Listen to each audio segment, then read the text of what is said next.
कुछ दूर झाड़ियों के झुरमुट से लगे पीपल के पेड़ की घनी छाया के नीचे फटे चीथड़े के तंबू में लो की तरह दो आंखें चमक रही थी।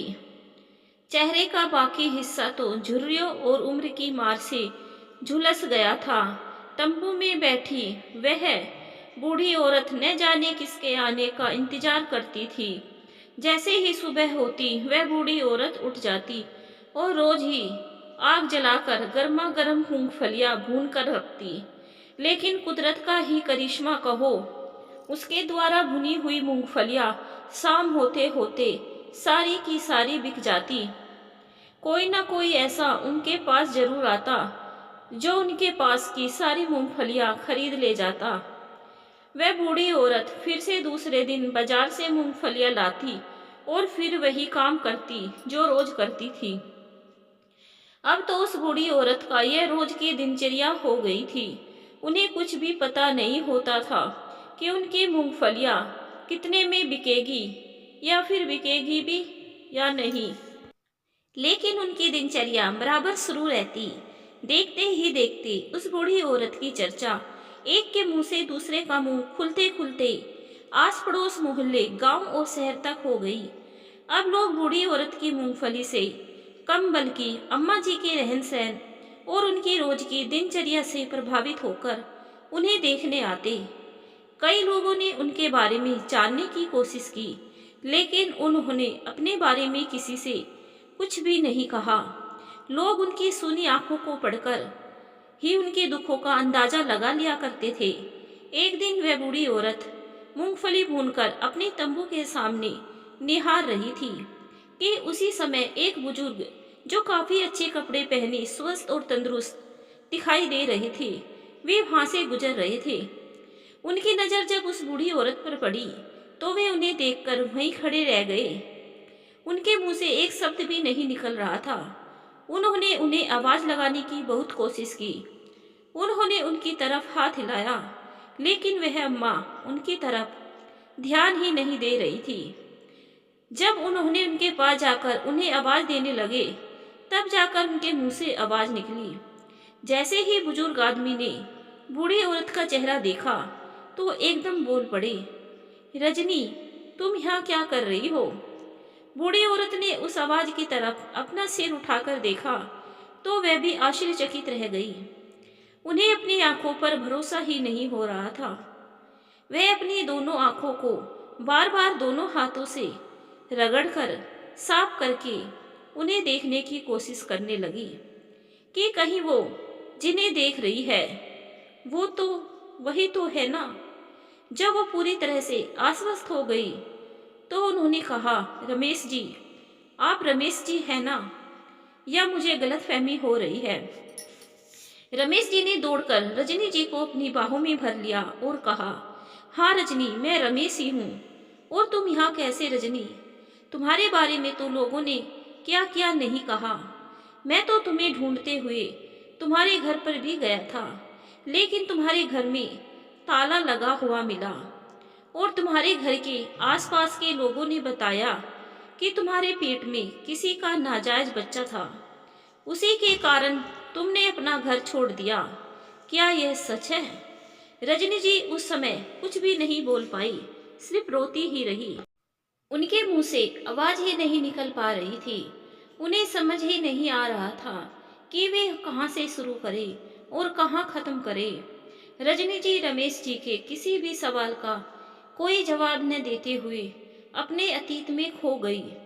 जिस दिन रजनी ने अपना पहला कदम कॉलेज में रखा था, रमेश तो उसकी पहली झलक में ही उनके दीवाने हो गए थे, लेकिन रजनी ने किसी को भी भाव नहीं दिया था। वो अपने काम से काम रखती थी, लेकिन 3 साल की पढ़ाई के दौरान रमेश जी ने उसकी इतनी मदद की कि वह उससे प्रभावित हुए बिना नहीं रह पाई और उन दोनों का प्यार ऐसा परवान चढ़ा कि ना चाहते हुए भी लोगों तक उनकी प्रेम कहानी पहुंच ही गई। रजनी की सौतेली माँ भी इस मसालेदार खबर से अछूती नहीं रह सकी और उसने रजनी की ऐसी बदनामी की कि वह कहीं मुंह दिखाने लायक नहीं रह गई। उसने सबसे यह कह दिया कि रजनी के पेट में किसी की नाजायज संतान पल रही है। यह लड़की चरित्रहीन है। उसने ऐसी अफवाह फैलाई कि रजनी ने तो आत्महत्या तक कर लेने का फैसला कर लिया, जिससे उसके पापा बहुत चिंतित हो गए और उसके पिता ने मजबूर होकर अपना घर और खेत को बेचकर शहर में शरण ले ली। लेकिन माँ तो सौतेली थी, वो उसे कहाँ चैन से रहने देती। उसने वहां भी रजनी को शांति से नहीं रहने दिया और इतनी मानसिक प्रताड़नाएं की वह पागलों की तरह हरकतें करने लगी और एक दिन खुद ही अपना घर छोड़कर भाग गई। उसने उसके बारे में यह अफवाह फैला दी कि वह बदचलन थी, किसी लड़के के साथ उसका प्रेम प्रसंग चल रहा था, इसलिए वह उसके साथ भाग गई। इस सदमा को रजनी के पिता बर्दाश्त नहीं कर पाए और वे स्वर्ग सुधार गए। कुछ दिनों बाद जब रजनी का दिमाग और मन थोड़ा शांत हुआ तो वह अपने पिता से मिलने अपने घर गई, तो उसने देखा उसकी माँ किसी पराये मर्द के साथ हंस हंस कर बातें कर रही है और कह रही थी कि अच्छा ही हुआ उन दोनों बाप बेटी से पीछा छूटा, वरना मुझे जिंदगी भर उनकी गुलामी करनी पड़ती। वो वास्तव में कौन था वो समझ नहीं पाई। तब तक उसकी माँ ने उसे देख लिया और एक आदमी को उसके पीछे लगा दिया। रजनी अपनी जान बचाकर वहां से ऐसी भागी कि उस आदमी के हाथ ही नहीं आई। रजनी ने अपनी जान तो बचा ली, लेकिन दोबारा वह अपने घर नहीं जा पाई। कुछ दिन इधर उधर भटकने के बाद उसके पिता के दोस्त प्रकाश जी उसे मिले। उन्होंने उसे बताया कि उसके पिता अपनी बेटी की बदनामी का गम बर्दाश्त नहीं कर पाए और इस दुनिया से चल बसे। अपने पिता की मृत्यु का जिम्मेदार वह खुद को मानकर बहुत दुखी हुई। तब प्रकाश जी ने उसे समझाया कि इसमें उसकी कोई गलती नहीं थी, सारी गलती तो उसकी सौतेली माँ की थी, जिसने उल्टी सीधी अफवाह फैलाकर अपने पति की मृत्यु का कारण बनी। उनके बात सुनकर रजनी को तसल्ली हुई कि चलो उसके पिता की मृत्यु की जिम्मेदार वह नहीं है। फिर प्रकाश जी ने अपने बेटे के लिए उसका हाथ मांग लिया, तो उसने शुरू में तो सोचने के लिए कुछ समय मांगा, क्योंकि वह उनके बेटे के बारे में कुछ जानना और उसके विचार जानना चाहती थी। लेकिन जब उससे मिली तो वह तो ऐसा आया जैसे वह वर्षों से उसी का इंतजार कर रहा हो। कुछ दिनों बाद रजनी और प्रकाश जी के बेटे विकास की शादी हो गई। विकास वास्तव में बहुत ही अच्छा इंसान था। वह रजनी की हर संभव मदद करने की कोशिश करता। उसे पता था कि रजनी ने बचपन से ही सौतेली माँ के द्वारा दिए जख्म झेले हैं, इसलिए वो हर संभव उसे खुश रखने की कोशिश करता। वो जैसा चाहती वो उसे वैसा रखने की कोशिश करता। लेकिन कुदरत को कुछ और ही मंजूर था। उन दोनों की खुशियाँ ज्यादा दिनों तक नहीं रही। विकास को ब्लड कैंसर हो गया और वो अपनी शादी के 10 साल बाद ही इस भरी दुनिया से रजनी और अपने बेटे रमन को छोड़कर चला गया। अब रजनी के ऊपर घर और रमन की जिम्मेदारी के साथ साथ सास ससुर की जिम्मेदारी भी थी। उसने विकास के जाने के बाद हिम्मत नहीं हारी, बल्कि दोगुनी हिम्मत के साथ अपने परिवार को संभालने में लग गई, क्योंकि वह जानती थी कि अगर वह रोएगी तो और भी ज्यादा कमजोर पड़ जाएगी और उसका परिवार बिखर जाएगा। इसलिए उसने अपने परिवार को बिखरने नहीं दिया और अपने सास ससुर की अंतिम सांस तक उनकी सेवा बहुत ही जतन से की। वहीं अपने बेटे रमन की परवरिश में भी कोई कमी नहीं छोड़ी। अब रमन पढ़ लिखकर एक सफल बिजनेसमैन बन गया और दिन दूनी रात चौगुनी तरक्की करने लगा। उसने अपने छोटे से झोपड़ी नुमा घर को महल में बदल दिया। रजनी अपने बेटे की तरक्की से बहुत खुश थी। वो उसे ढेरों आशीर्वाद देती रहती। वो अपने भाग्य को सराहती कि भले ही मैंने पहले दुख देखे, लेकिन अब मेरे बुढ़ापे में भगवान ने मुझे सुख के दिन दिखाए हैं। वह मन ही मन बड़ी खुशी रहती। लेकिन रजनी की खुशी तब तक रही जब तक कि उसकी बहू नहीं आई थी। रमन ने एक दिन अपनी माँ को खुश होकर बताया कि उसने एक लड़की को उनकी बहू बनाने का निर्णय लिया है। और जब उस लड़की की फोटो दिखाई तो रजनी जी की आंखें फटी की फटी रह गई, क्योंकि रजनी जी ने कुछ दिनों पहले ही उसी लड़की की फोटो न्यूज़पेपर में देखी थी जो देह व्यापार का काम करती थी। उन्होंने रमन को बहुत समझाया कि वह इस दुनिया की किसी भी लड़की से शादी कर ले, लेकिन उस लड़की से शादी ना करे, क्योंकि वह अच्छी लड़की नहीं है। और उन्होंने न्यूज़पेपर में उस लड़की का फोटो भी दिखाया। लेकिन रमन तो उस लड़की के प्यार में इतना अंधा हो गया था कि उस लड़की के प्यार के आगे कुछ भी दिखाई नहीं दे रहा था। रजनी जी अपने बेटे के प्यार के आगे झुक गई और उसकी जिद पूरी करने के लिए उस लड़की से शादी कर ली जिसका नाम रूपल था। उस लड़की ने अपना नाम रूपल बताया, जबकि न्यूज़पेपर में उसका नाम दीपा बताया गया था। इसीलिए रमन ने कहा, हो सकता है यह लड़की कोई और होगी। रजनी जी ने भी सोचा, हो सकता है रमन सही कह रहा हो। इस प्रकार रजनी जी ने अपने मन को तसल्ली देते हुए उस लड़की से अपने बेटे रमन की शादी कर दी। अब तो रूपल ने जैसे ही अपने ससुराल में कदम रखा, उसने सबसे पहले घर की चाबियों में अपना अधिकार जमाया। उसने रमन से भी साफ साफ कह दिया था, देखो रमन, तुम्हारी माँ सौतेली माँ की बेटी है। उन्हें सारे दांव पेच मालूम होगी कि बहू को किस तरह से सताया जाए, क्योंकि इनकी माँ ने इन्हें खुद सताया था। इसलिए वह भी कोई कसर नहीं छोड़ेगी मुझे सताने में, इसलिए मैं उनके अधीन तो नहीं रहने वाली। कहकर उसने अपने पति को अपने वश में कर लिया। जो बेटा अपनी माँ के एक पुकार पर अपनी जान न्यौछावर कर देने के लिए तैयार हो जाता था, वही बेटा अपनी पत्नी के आते ही इतनी जल्दी बदल जाएगा, रजनी जी ने कभी ख्वाब में भी नहीं सोचा था। अब तो रूपल स्वतंत्र रूप से अपने ससुराल में राज करने लगी। वह अपनी मर्जी से कहीं भी आ जा सकती थी, उसे रोकने टोकने वाला कोई नहीं था। रमन की तो वह कुछ नहीं सुनती थी और रजनी जी को तो वह अनपढ़ गवार ही समझती थी। एक दिन रूपल ने कुछ लड़कियों को अपने घर में कैद करके रखा था और रातों रात पता नहीं उन्हें कहाँ और किसके साथ भेज दिया।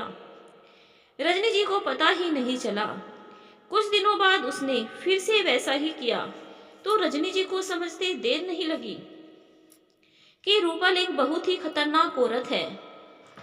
ना जाने इसने मेरे बेटे को क्या उल्टी सीधी बातें बताई होगी। उन्होंने रूपल को शाम को घर से बाहर जाने दिया और उन सभी लड़कियों को जिस कमरे में रूपल ने रखा था उस कमरे का दरवाजा खोल दिया। सभी लड़कियां रजनी जी को धन्यवाद देते हुए वहां से अपनी जान बचाकर भागी।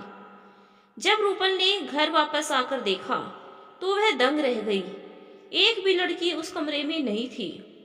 अब रूपल सीधे रजनी जी के पास गई और गुस्से से आग बबूला होते हुए उनसे पूछने लगी, बता बुढ़िया, उन लड़कियों को भगाने में किसका हाथ है? किसने भगाया उन लड़कियों को मेरी इजाजत के बगैर? रजनी जी थर थर कांप रही थी। रूपल समझ गई, इस बुढ़िया नहीं उन लड़कियों को भगाया है। रूपल ने एक बैट पकड़ा और बेरहमी से रजनी जी को मारने लगी। रजनी जी अपनी जान बचाने के लिए इधर से उधर उछल कूद करने लगी। तभी रमन भी किसी काम से बाहर गया था। वह घर आ गया। अपनी माँ को मार खाता देखकर उसने कह दिया, रूपल, उन लड़कियों को आजाद करने में मैंने उनकी मदद की है। अब रूपल घायल शेरनी की तरह अपने पति रमन पर ही बरस पड़ी। उसने उसे इतना मारा कि वह ही अधमरा हो गया। अब गुस्से से रूपल ने रमन से कहा, मूर्ख कहीं के, दोनों माँ बेटा मूर्ख के मूर्ख ही रह जाओगे। ऐसा ऐश और आराम की जिंदगी क्या होती है, कभी समझ ही नहीं पाओगे।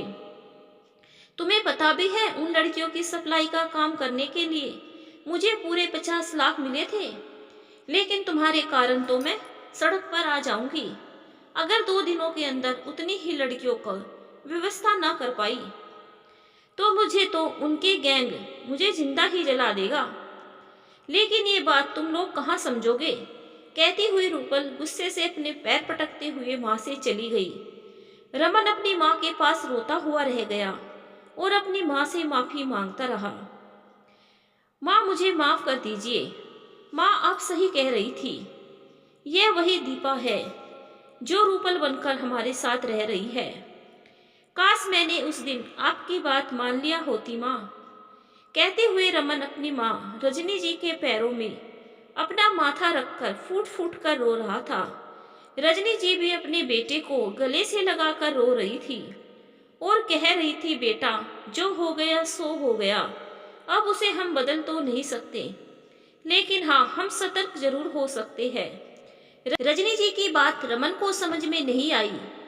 फिर रजनी जी ने उसके कान में चुपचाप कहा, वह रातों रात ऐसी जगह चले जाए कि रूपल के हाथ ना लगे, वरना पता नहीं वह क्या कर बैठेगी उसके साथ। और वो दोनों उसी समय घर से निकल गई, अपनी किस्मत के सहारे अपने घर को छोड़कर।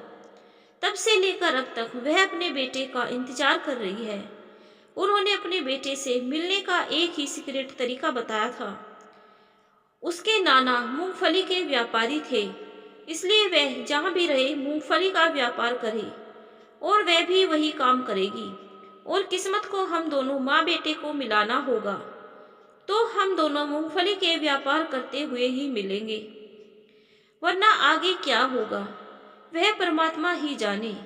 तभी रमेश जी ने रजनी की आंखों के सामने चुटकी बजाई। तब रजनी जी का ध्यान भंग हुआ और वह अपनी सारी आपबीती रमेश जी को बताने लगी। रमेश जी ने रजनी की आपबीती सुनी तो उन्हें भी रोना आ गया। उन्होंने रजनी जी को आश्वासन दिया कि वे उनके बेटे रमन को ढूंढने में उनकी मदद जरूर करेंगे। उन्होंने उनके वादे तो कर दिया, लेकिन कैसे ढूंढेंगे वे भी नहीं जानते थे। तभी रजनी जी को उन्हें अपने खाने पीने का भी उन्हें होश नहीं रहता था। उन्होंने उस दिन पहली बार मूंगफली के अलावा कुछ और अपने चूल्हे में बनाया। वह थी चाय, जो रमेश जी के लिए बनाई थी।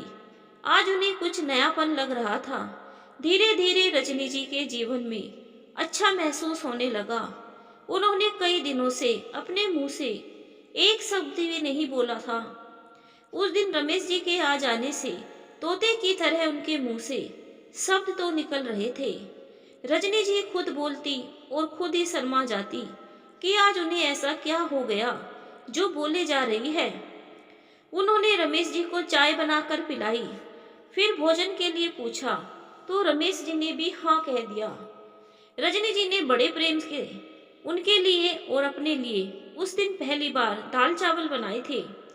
रमेश जी को उनके हाथ का बनाए वो दाल चावल किसी 56 भोग से कम नहीं लग रहे थे, क्योंकि रजनी जी ने बताया था कि उनके आने से आज पहली बार उनकी रसोई सजी है।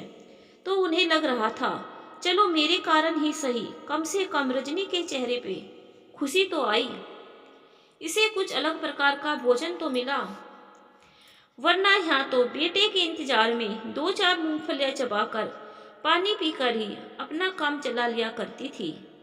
जब दोनों ने खाना खा लिया तब रजनी जी को याद आया कि मैंने रमेश जी के सामने तो अपना दुखड़ा सुना दिया, लेकिन रमेश जी का परिवार कहाँ है और ये क्या करते हैं, उनके बारे में तो मैंने पूछा ही नहीं। यह सोचकर रजनी जी को थोड़ी शर्मिंदगी महसूस हुई। उन्होंने रमेश जी से कहा, माफ करना रमेश जी, मैंने अपना दुखड़ा तो तुम्हारे सामने सुना दिया, लेकिन तुम्हारे परिवार के बारे में पूछना तो भूल ही गई। तुम भी बताओ ना, तुम्हारा परिवार कहाँ रहता है और तुम क्या करते हो। तब रमेश ने कहा, रजनी, मेरा परिवार तो ये पूरा विश्व है। तुम जानती हो ना, कॉलेज के समय मैंने एक ही लड़की से प्यार किया था और मेरा प्यार अधूरा ही रह गया। तब से मैंने शादी ही नहीं की और इत्तेफाक से देखो, मैं भी मूंगफली का ही व्यापारी हूँ। रमेश जी की बातें सुनकर रजनी जी हतप्रभ रह गई।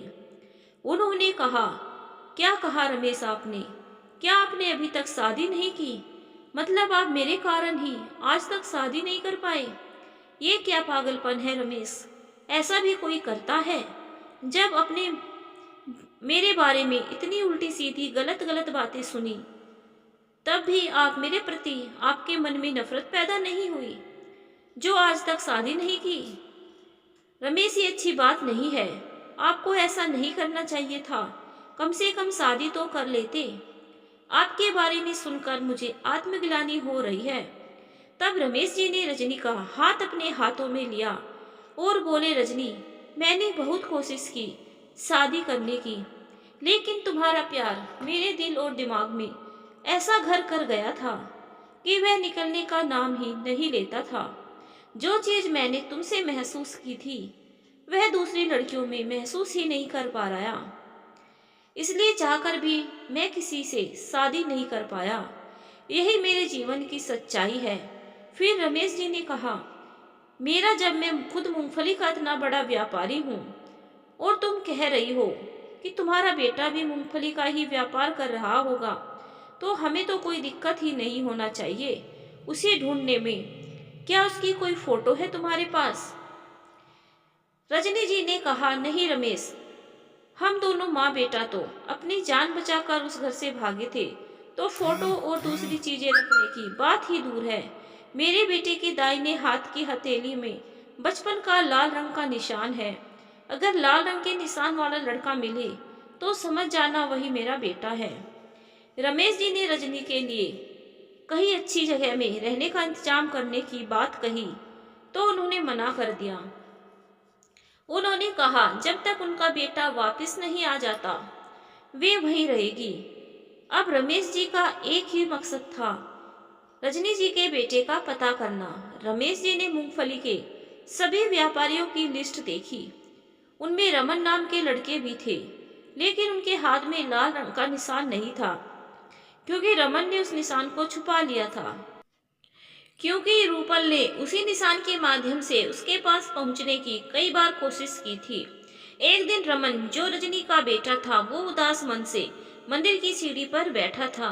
तब रमेश जी भी मंदिर की ऊपरी हिस्से में परिक्रमा करने गए हुए थे। उन्होंने जब उसकी हथेली में वह निशान देखा तो वे पहचान गए कि वही रजनी जी का बेटा है। उन्होंने उसे ऊपर बुलाया और सारी घटना के बारे में बताया, और यह भी बताया कि रजनी जी आज भी फटे तंबू में बैठी है, अपने बेटे का इंतजार कर रही है। बेटा, तुम जब तक उनसे नहीं मिलोगे वह वहां से कहीं नहीं जाने वाली है। अपनी माँ के बारे में सुनकर रमन की आंखों में आंसुओं की धारा बह निकली। उसने रमेश जी से कहा, अंकल प्लीज आप मुझे मेरी माँ के पास लेकर चलिए ना। रमेश जी रजनी के पास रमन को लेकर गए तो रजनी जी उसी हाल में शून्य को निहार रही थी, एकटक आसमान को देखे जा रही थी। उनकी आंखों में आंसू थे। रमन ने जैसे ही माँ कहा, रजनी जी के शरीर में जैसे नई जान आ गई। वह खुशी से उछल पड़ी और दोनों हाथों को फैलाए अपने बेटे से गले मिलने के लिए आतुर हो गई। रमन दौड़कर अपनी माँ के गले से लग गया। रजनी जी रमन के दोनों गालों को, माथों को और नाक को चूमने लगी, बालों को सहलाने लगी और ऐसे कसकर पकड़ लिया जैसे अब वह कभी भी अपने बेटे को अपने से दूर नहीं जाने देगी। दोनों माँ बेटे को इस तरह मिलते हुए देख कर रमेश जी की आंखों भी नम हो गई। उन्होंने भी रजनी जी और रमन को जाकर अपनी बाहों में भर लिया। अब तीनों ने मिलकर सोचा, क्यों ना तीनों मिलकर एक ही जगह पर रहे, क्योंकि तीनों एक दूसरे के बिना अधूरे हैं। अब रजनी जी भी एक आलीशान मकान में रहने लगी, जो रमेश जी का ही था। अब रमेश जी और रमन ने मिलकर मूंगफली का व्यापार को इतना आगे बढ़ाया कि कई करोड़ टन अब का व्यापार हो गया। एक दिन रजनी जी अपने बेटे रमन के साथ बाजार जाने के लिए निकली तो देखा उनकी बहू रूपल फटे हाल भिखारियों की लाइन में मंदिर के बाजू में बैठी है। उसका एक पैर कट गया है, उस पर मक्खियां भिन भिना रही थी। एक हाथ साड़ी के टुकड़े से गले में बंधा हुआ था। सिर के बाल बिखरे हुए थे। देखने में एक बार में वह पहचान भी नहीं आ रही थी। उसे गौर से देखने पर ही तो वह पहचान में आ पाती थी। रजनी जी ने कार साइड में खड़ी करवाई और उसके पास जाकर कहा, रूपल, तुम्हारी ये हालत कैसे हो गई? रूपल अपनी सासू को देखकर फूट फूट कर रोने लगी और उसने बताया कि उनके घर से चले जाने के बाद तो मानो पूरी तरह से स्वतंत्र महसूस कर रही थी। आए दिन नए नए लोग उनसे मिलने आते और उसका गलत फायदा उठाते, जिसके बारे में मैं समझ ही नहीं पाई, और जब तक समझ पाती बहुत देर हो चुकी थी। रोज ही उसके घर में क्लब जैसी पार्टियां होती, बाहर से डॉन सर बुलाए जाते, शराब की पार्टियां होती और कुछ बदमाशों ने उसके साथ ऐसा किया कि वह कहीं की नहीं रह गई। और वह नशे की आदी हो गई थी। बिना नशे के उसे नींद ही नहीं आती थी। एक दिन नशे के कारण और दोस्त के कारण उसे ध्यान ही नहीं रहा कि यह दिन है या रात, और उसी के साथियों ने पूरी प्लानिंग के साथ उसे नशे का ओवरडोज दे दिया और एक्सीडेंट का रूप देकर वहां से भाग गए। घर को भी धोखे से अपने नाम कर लिया। कई घंटों तक वह वहीं पड़ी रहने के बाद किसी ने उसे सरकारी अस्पताल में ले जाकर भर्ती कर दिया। कुछ दिन इलाज कराने के बाद वहां से भी छुट्टी कर दी गई। उसके बाद मैं कहाँ जाती मुझे समझ ही नहीं आ रहा था। अब मैं अपने घर वापस गई तो देखा कोई दूसरा मालिक उस घर में रह रहा है। उससे मैंने पूछा कि आप यहाँ क्या कर रहे हो, तो उसने कहा मैंने यह घर खरीदा है। मुझे समझ में आ गया कि जिन लोगों को मैंने अपना समझा उन्हीं लोगों ने मुझसे धोखाधड़ी करके मेरा सब कुछ हड़प लिया है और मुझे इस हालत में पहुंचा दिया। माँ जी, आप मुझे माफ़ कर दीजिए। जो मैंने अपने थे उन्हें मैंने पराया समझा और पराये को मैंने अपना समझा, उसी का दंड भुगत रही हूँ। प्लीज़ माँ जी, मुझे माफ़ कर दीजिए। रजनी जी को रूपल की हालत देखकर उस पर दया आ गई। जो लड़की एक समय ऐसी थी जो हीरोइन की तरह चमकती थी और आज भिखारियों से भी ज़्यादा हालत खराब है।